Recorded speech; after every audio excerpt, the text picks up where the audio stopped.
त्याच्यात वेगवेगळे वाक्य केले तुम्ही. स्पीकिंग इंग्लिश केले असावे नाही का. आणि शॉर्ट सेंटेन्स, छोटे छोटे वाक्य, छोटे छोटे. कर्ता कर्म क्रियापद, कर्ता कर्म क्रियापद.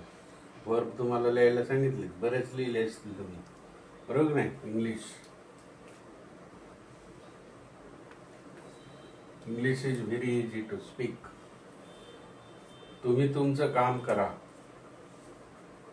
तू तुझे काम कर. काय होईल?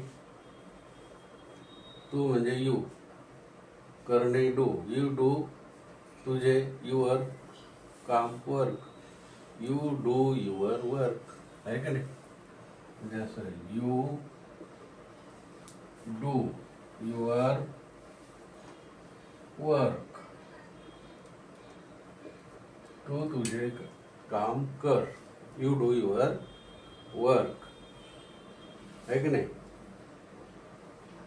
They are playing in the ground. I like cricket, he likes volleyball. असं काही पण वाक्य करायचे नाही का. तुम्ही स्टेशनवर सोडून या त्याला. Drop him at the station. काय होईल? Drop him at the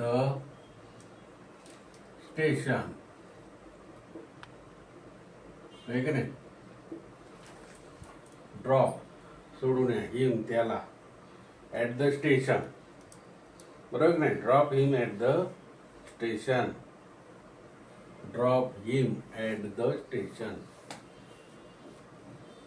station bus स्थानक, आहे की नाही. रेल्वे स्टेशन असेल तर इथं रेल्वे स्टेशन येतात, परंतु हे बस स्टेशन, बस स्टँड. मग इथं रेल्वे स्टेशन पण येऊ शकतं नाही का. त्याला स्टेशनवर सोडून या, ड्रॉप हिम, बरोबर की नाही. नंतर नोबडी केम. नोबडी केम म्हणजे काय होईल? इथं अर्थ काय होईल? Nobody came. कमचा भूतकाळ काय आहे? केम,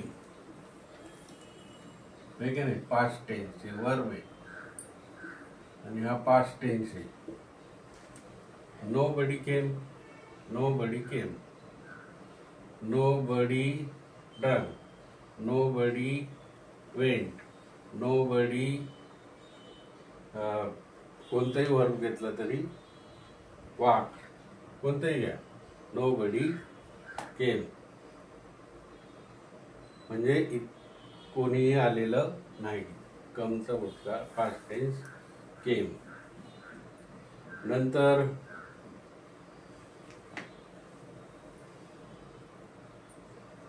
मी कॉल करू शकतो. Can I make a call, can I make a call, बरोबर नाही. Can I make a call? Yes you can, you may be. करू शकतो, तू फोन करू शकतो. कॅन म्हणजे शक्यच नाही, कांट म्हणजे शक्य नाही. कॅनचा भूतकाळ काय होईल? Past tense. कॅनचा पास्ट टेन्स काय होईल? कुड. He could. कुडचं जर झालं तर काय होईल? इथं पास्ट टेन्स येईल.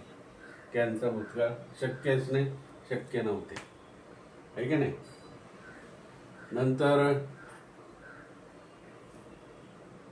ब्रिंग. ब्रिंग म्हणजे काय? आणणे. ब्रिंग म्हणजे काय? आणणे. Bring him in, bring him in, bring him in.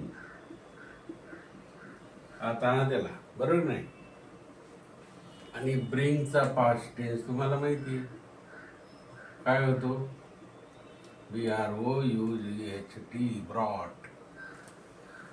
कॅनचा could, ब्रिंगचा ब्रॉट, शालचा शूड, विलचा वूड. बरोबर नाही?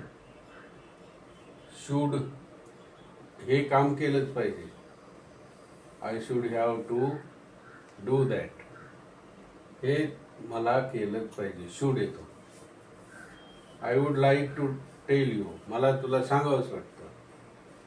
कुड आय टेल यू, मला शक्य होतंय का सांगणं. म्हणजे I will have to tell you, I will have to tell you. मला तुला काहीतरी सांगायचंय. I would like to tell you, मला सांगायचं होतं. I would like to tell you. अशा प्रकारे he has been reading a book since morning. सकाळपासून तो पुस्तक वाचत आहे. सिन्स मॉर्निंग म्हणजे सकाळपासून. ही हॅज गॉन, तो गेला. दे हॅव गॉन, ते गेले. मग हिच्या पुढे काय लागलं? Has gone. ह्याच्या पुढे GON, पास्ट पार्टिसिपल लागतं. म्हणजे इंग्लिश बोलण्याला हे सर्व छोटे छोटे वाक्य करा आणि you will get the technique how to speak in English. Okay, thank you. मस्त.